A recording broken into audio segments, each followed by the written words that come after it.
Coach, I'll let you open up here.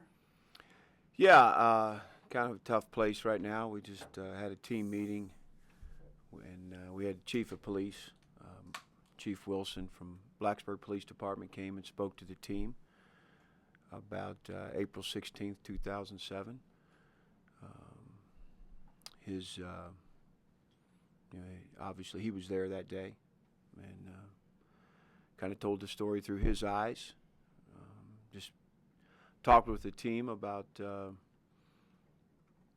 it's part of the fabric of this university, and we felt it was important Recording in progress. that they heard the story. So, anyways, it's good to see you guys, and we just want to do a great job. I know there's folks out there that would prefer we don't play our spring game on the 16th, and I get it. But I promise you this: our football team and our staff will show tremendous respect and consideration for the 16th. Got several plans for our football team to demonstrate that. So, but I open it with that and kind of get into spring practice and the spring game coming up. I've got a lot of exciting things going on this weekend with Letterman and football parents and spring game. So a lot going on. But we have our practice number 13 tomorrow. Light went on Friday, and then the spring game Saturday. But on a brighter note, some of the things that are going on in our program: generous donation. Wynn Sheridan is going to fund a brand new football locker room for our football team. We're super excited and appreciative of Wynn. Outstanding, just generous gift that is going to be impactful to our football program. So we're super excited about that and appreciative of Wynn. The generosity blows my mind, and just really that he wants to do that for us and for these players, and it means so much. And it's important in the recruiting world. It's important for our players. The locker room, that's where they spend the memories in that locker room and the time they spend in there. So we're anxious to get rolling on that project, and we couldn't do it obviously without Wynn Sheridan. So we appreciate him. I'll open it up for questions. Have you decided on a spring game format, and in your history, how have you kind of approached the spring game? Is that just a glorified scrimmage, or is it a little bit more than just that? So we want to get a couple things out of it. We do want to get some game format. We want to get the experience for the guys, for the staff. I split the team into two rosters, a maroon and a white. The staff as well. Not really one side favored over the other. Pretty evenly matched. We'll play two 12-minute quarters, true clock, and then second half will be two 12-minute quarters, running clock. That's the plan as it stands. Injuries, play count, things like that could affect the flow of it in the second half. And in terms of importance, I mean, is this one of 15 practices? Is this a little bit more because it's in front of a crowd? It's sort of the culmination of spring. How do you view a spring game? No, I think this is 15th practice. It's going to be game format, so there'll be more situations come up. It just won't be scripted. But this is still a very important evaluation day for our players. One of the benefits really is, we simplify the game plans. Obviously, a televised event, you don't want to show all your cards. So we've made things pretty vanilla on both sides of the ball and with special teams. And and that sometimes that's good for the players. They can go out there and play fast and not have to think too much, and they'll know ahead of time what the few calls will be. Sometimes I think the fans get frustrated. They want to see more. But in this situation, we want to, what we do, we want to do well. You had a scrimmage on Saturday. What were your takeaways from that? As you kind of moved forward here, any kind of position groups jumping forward, players jumping out to you at this point, kind of now, like you said, what was that, practice 11, I think it would have been? Yeah, so a few guys defensively. I think Josh Fuga has really done a nice job. a guy that on the onset of spring we had some concerns about. Addressed those with him. He's really worked hard to show us that we can win football games with him at defensive tackle. So he jumps out up front. I think DJ Harvey's a young man that is playing a lot for us at nickel and at corner right now, finds the football. The guys that we moved to the Sam linebacker position, pleased with all three of those guys right now. J.R. Walker, Kelly Lawson, and Keontae Jenkins. Excited about what they're doing. So there's some good things. You know, Big Silas has had a great spring. I'm pleased with where we're at. To be honest, the progress we've made on the offensive line, good pad level, playing together. I see some good things out of that group. I love the competition at quarterback. You know, Jason and Grant have separated themselves from the others, but I think they're making each other better every day. And so I look forward to that, Thursday and Saturday. And we got some guys stepping up. I think Lofton at wide receiver has done a great job this spring. He gets better all the time. Good ball skills. He makes people miss. You know, he's somebody that you notice each and every practice. So there's some good things going on. You mentioned Harvey in the nickel position. Is it more just an extra defense, extra corner on the field in your defense, or is there some different responsibilities with that nickel spot? Like, what are you looking for skill set wise, and why does he kind of fit the bill? Yeah, to be honest, it's a guy that can operate over that slot, whether you're playing man or zone. It's a big blitz position for us as well. There's some moving parts to it. You have to have some savviness and kind of master the spot. So right now his role at corner's not as big because his role at nickel's grown. And I think if you can have a competent nickel, that can be productive and execute the game plan, and I think it's a benefit for your defense. So he's got a chance to be that for us. And then you mentioned Fuga. You concerns with him over just him being consistent? What was kind of the conversation? Yeah, pad level, fighting pressure, things that are important to us at good for the tackle position for a guy to play well. And he's improved in those things. I notice him every practice. He's playing more on their side of the line of scrimmage. He fights pressure. He stays low. He escapes blocks better. He's playing in the framework of the defense more often. So I see some good things there. Are those conversations sometimes hard to have? And you kind of looking for the response, like when you tell a guy like, I don't know if you're good enough, or you're not doing the things that you need to do to play. Sometimes it can go either way. Sure. What the fallout of that? Yeah, I hope that there's enough trust and that the relationship's strong enough that you can have those conversations and they take them the right way. It's not always the case. I've been telling them from day one that they can't be afraid of hard conversations in this program. And if they are, they're probably not at the right place. We owe it to them to be forthright and to be genuine in our evaluation of where they're at. We got to attack weaknesses. If they want to reach their potential, then we've got to have those conversations. At Sam linebacker, you mentioned the three guys that are there right now. Obviously, none of those three have really played that hybrid position before. What is the learning curve there, and how impressive you've been with the guys that have picked it up really fast? It's actually, that position is unique. It's in the defense, and, I've actually, I've coached that specific spot for multiple years.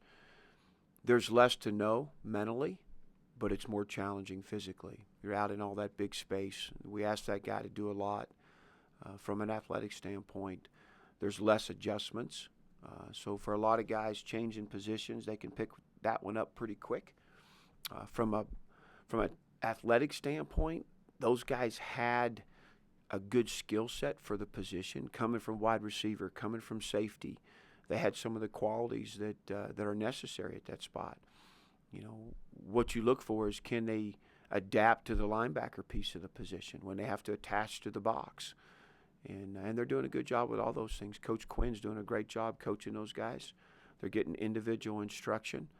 I haven't always done it that way, and I wanted to out the gate here. So that's an important position in the defense. Coach Quinn also spends time with the nickels. Those guys are asked to do a lot of the same things, but not everything. I'm curious, at linebacker, Jaden Keller is a guy that received a lot of praise previously. What have you seen from him in that role? I believe he's at will right now. Yeah, so Jaden's playing at will. I think Jaden's one of the guys. I think one of his best qualities is he plays aggressive. He plays fast. Has no regard for his body. He's pretty reckless out there. He's just got to learn the position. Unlike Sam, Will's the most complicated position in our scheme. He's got the most adjustments, so there's a learning curve there. On the back. Yep. Sorry. Hey, Coach, how you doing? Just talk a little bit about leading up to this weekend. How excited are you personally to be able to see all this hard work that's going into all these weeks of practice? You to be able to see your guys kind of out there, maybe just flying around for just a little bit. How excited are you? Yeah, I get excited for every Saturday, to be honest. These scrimmages, to watch the improvement, that's what I want to see. I want to see, offense, defense teams looking efficient and minimizing mistakes, but playing hard, competing. And then you look for guys that step up, that you see that improvement. And then when you put the film on, you go, man, he really played better. He's closer. When I look across the roster, it's, who do you feel like you can win with? And you want to feel that way about more guys each and every week. And to me, this is just another opportunity for that. There'll be more people in the stands, and that adds excitement to the event, which is great. This isn't just for our team. It's for everybody. It's for our fan base, the community, the students. It should be a good event for all. So, but most importantly, in-house, it's another opportunity to get better and continue to grow at your position and have an understanding of it, and let's get you closer to being the player we need you to be. Anthony. Brent, I know that the spring game is often a time when former players come back and visit and, are able to hang around the program. Have you communicated or connected with any former Hokies, and is that something that's important to you? Absolutely. We've got a couple of nice events planned. I've had correspondence with a lot of the guys. Obviously want those guys to come back. I tell each and every one of them this is more their program than it is mine. And I want them involved with our players, with our staff. So looking forward to seeing and being around those guys. Last week you mentioned adding a transfer at defensive back. Was that a corner, did you mean? And is the corner position, you haven't talked much about it this spring. Is that something depth-wise you're worried about? What's the competition like there right now with you got three guys with experience? Yeah, I feel good there. I think Armani and Dorian and Breon are all doing some good things. I think that depth concerns me a little bit, but Elijah Hughes has done a nice job. I talked about DJ. The freshman Cam Johnson has shown signs. You just, especially playing nickel, you need numbers at that spot. You need to feel good about several guys because there's going to be some injury. There's going to be some setbacks. There's going to be a muscle pull for a week or two. There's going to be things that happen.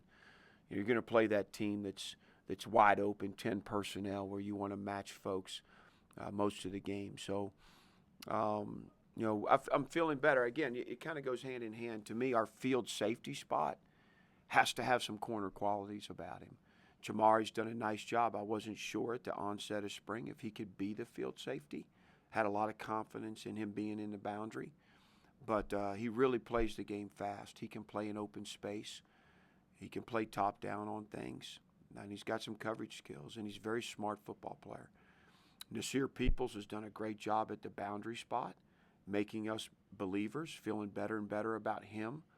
And Nikwe Hawkins has done a good job in the boundary. And then, so I think we're building depth. I don't know that we have. I feel like we're missing a person. We're missing a guy that can be in that too deep at corner or safety and give us, make us feel a little better about having the depth we need to play a 13, 14 game season. So. And looking at the offense, we're talking to Malachi Thomas today. Anything that you've seen in person that surprised you after watching him on film? I mean, anything that's kind of jumped out from his play this spring? Yeah, he's done a nice job. I keep hearing the word from the offensive staff that he's the most consistent back, that he does the most things well, which is important. I love his attitude and his approach. He's learned the position, maybe if not the best, one of the best two in the room, at just grasping the offense and being able to function in it and function well. So, and he can make people miss. He's got decent speed. He's got good size. He's got great demeanor, and he's smart. So I'm excited about him. We've got a good competition in that room. Just to jump back to cornerbacks for a second, Bud was pretty famous here for asking a lot of those guys and putting on an island on the outside. Are you of the same philosophy in what you're looking for in cornerbacks, or is there an ideal or responsibilities that they have to be able to master out there? Yeah, I would say that they're very important to what we do.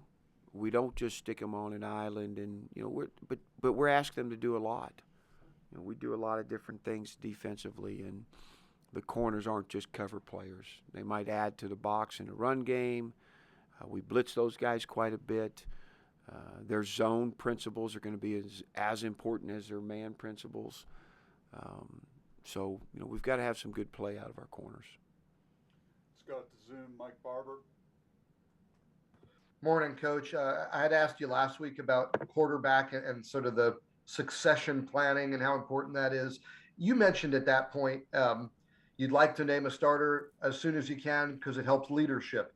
But I'm curious what you've seen from leadership from the guys as they're competing, and are you impressed and happy with what you're getting? Yeah, I think they both play with a lot of composure, Jason and Grant, which to me that's part of leadership. When the bullets are flying and it's blitzing and it's third down and you got to have it. I mean, these guys are both doing pretty well in those situations right now. They haven't turned the ball over much. They've completed balls down the field. They've made good decisions. So I think both these guys are doing some things right now that that lend to being a good leader. They're invested. They're putting in extra time, and they step up when it's not going well. They get it. So. And you also mentioned the idea that once you have a starter in place, it's a little easier to craft the offense the way you want it to look around that guy. Are those two guys similar enough that you're still making progress in that area, or does it have to be once you name a starter, you really go to work on what you're going to look like? Yeah, I think they're pretty similar. There'll be some things, some strengths that we want to highlight based on who's in the game, and we'll fashion that as the time comes. It's all part of what we're doing offensively now. You can run this offense with either Jason or Grant, but there'll be things that and we haven't seen it all yet. There'll be things that show up that we say, hey, we got to do more of that with Grant, or we got to do more of that with Jason. And last one for me is there anything specific from the quarterbacks that you're looking for on Saturday when it is a little bit more, game-like? Yeah, touchdowns. And Coach Jones will be mad at me, but I'd love to see a couple nice deep ball passes, convert. Feels weird saying that, but. A couple more. Thank you. In terms of operation, I know since you're splitting the teams, it might be different, but with the coaching staff, are you concerned with who's in the box and things like that? Is that something you're looking to preview kind of in the spring game, or is everybody going to be on the field? And is that something you start developing now, or is that something you don't worry about till the fall? No, we did it last Saturday. We went full game operation with press box, sideline management, and operation. So it was good because I knew we wouldn't be able to do it this weekend.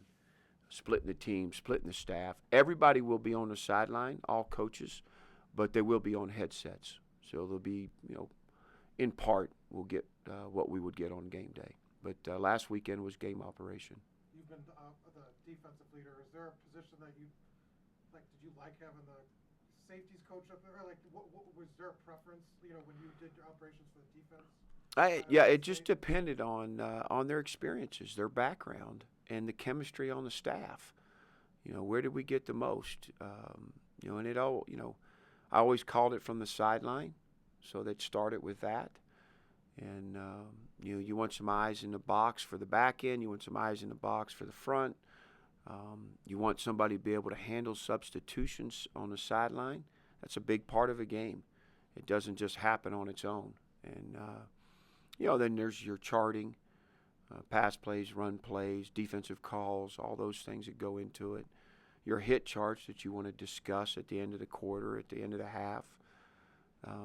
But again, I think you highlight guys' strengths and where are we complementing one another on the sideline and where are we complementing one another in the press box. Will you call the defense center or have Chris call the defense? He's going to call one side, I'll call another. Yeah. One more? We're talking to Keontae in a minute, and I'm just curious. He's got 2 years under his belt now, 3 years of eligibility left because of COVID. What stood out to you when everybody's looking back on film, watching him, and what has stood out to you this spring about Keontae Jenkins? Yeah, I love his length. He's a long guy that can run, but he plays with knee bend. He's got good body position like a DB, but he's got the length to play linebacker. He's demonstrated that he can accelerate and be explosive as a blitzer, which is certainly a good quality in this defense. And he's got a lot of maturity. He doesn't say a whole lot. I'll be curious what he says to you, but he just goes about his business, which I can respect right now. And learning a new position, he didn't bat an eye. He moved down and embraced it and has worked at it, and now he's in. He's got himself in position to be a starter in this defense potentially. One more quick one, Coach. Saturday's a big day just around campus. I know baseball and football both ranked nationally right now. Just is there a general excitement around Virginia Tech athletics? Is that something that you guys can feel? I feel it. I think so. I wish I could be in multiple places at once. I'd love to go to baseball, softball, spring game, Letterman events. I want to be part of all of it. So it's a great time to be a Hokie. Following on the heels of track and basketball and wrestling, and there's a lot of pride in this athletic department, and for good reason. All right, thank you, Coach. Coach Yeah. Marv up next. Thanks, Coach. Joe, Yeah. call me up.